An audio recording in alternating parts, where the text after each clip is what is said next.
Okay, so hi, it's me. How are you doing? How do you do? Um, let's see. I wanted to talk about some things. I've gotten some interesting comments on my latest videos, and people are asking me, where do I get information from? What do I study, and what can they study in order to perhaps have the same insight into things? And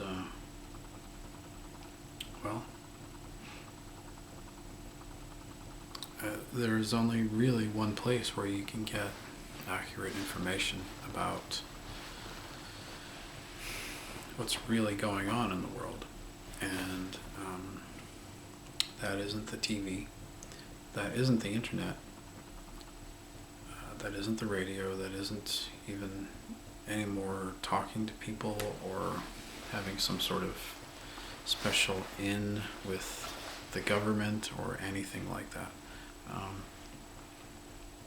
Where I get most of my discernment about what's actually going on in the world from is from the pages of none other than the Bible.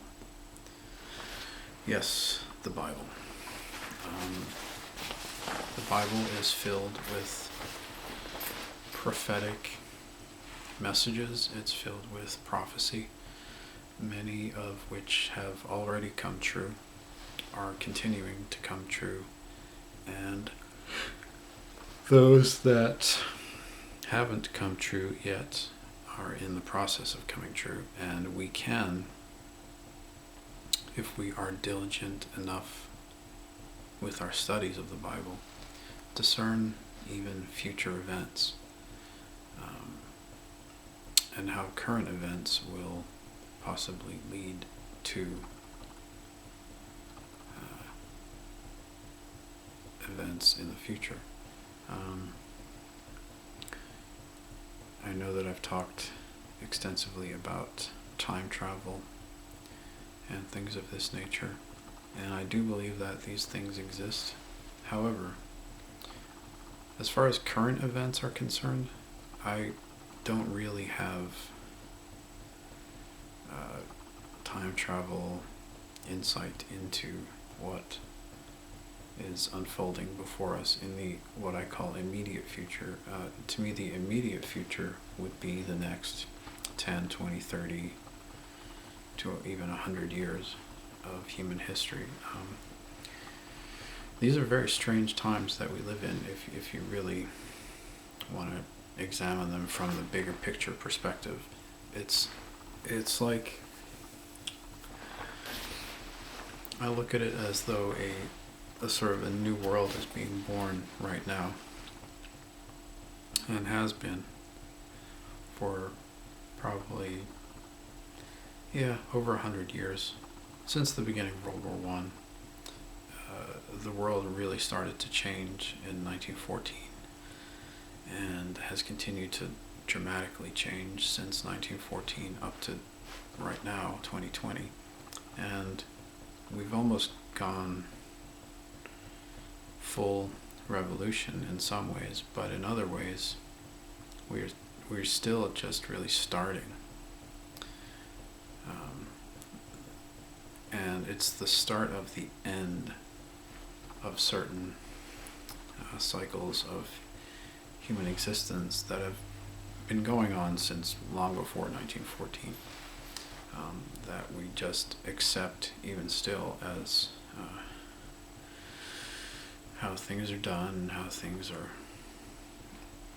to be done, and this is not going to be true in the future. Things are going to change. Some people will not like this. Frankly, that is their problem, because it's going to happen anyway.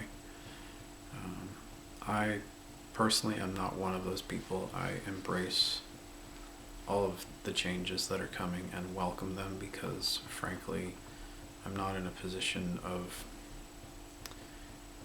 really going to be missing much when it does change.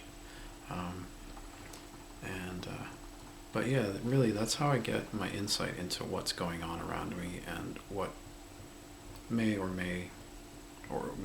is likely to happen in the near future for humanity and this earth that we live on.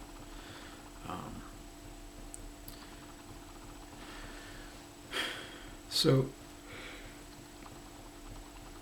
I would just encourage anybody who wants to know where I get information from about certain things, how I'm able to perceive and discern what's actually going on. I would just encourage those people to really dig deep into the Bible. I've spent a lot of time with it. I mean, you're talking decades of my life now. I've been a student still. I still consider myself a student, even though I'm probably a scholar. But it's always important to have that, maintain that level of humility and realize that there's always something you can learn, and approach it from that perspective. You can never know everything about even one subject, really, and that is the honest truth. So, yeah. But as far as, the long-term future, excuse me, I'm a little tired. I kind of know where we're going from that. Not only because of the Bible, but from other things. The Bible does help us to understand that the long-term future for humanity will be much, much greater than and much better than it is now. And I'm looking forward to that also. But it does give us specific details about the present and the immediate future that indicate that major changes are underway. And,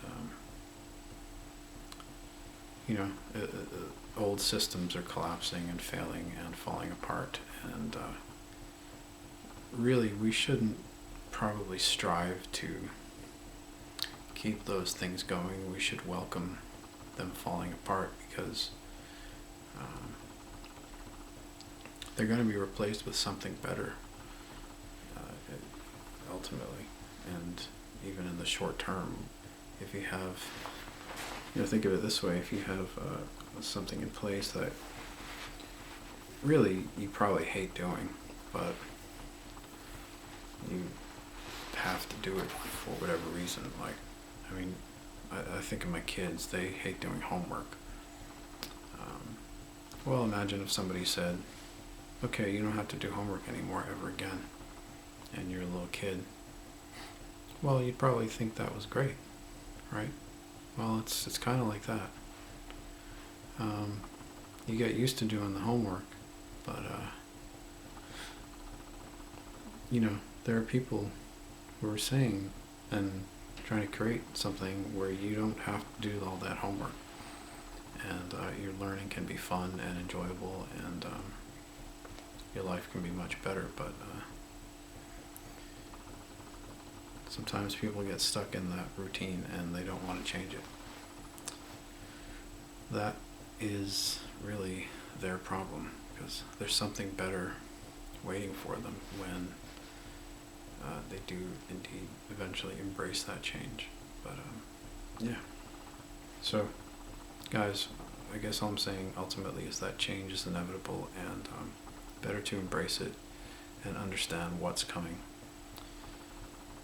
rather than fight against it and try to force a square peg into a round hole, basically. Alright, so yeah, check out your Bible, get into it, study with somebody who actually can help you, and don't take their word for it as to what it says in there. Really do the research yourself and look and examine as many different sources of learning about it as you possibly can. And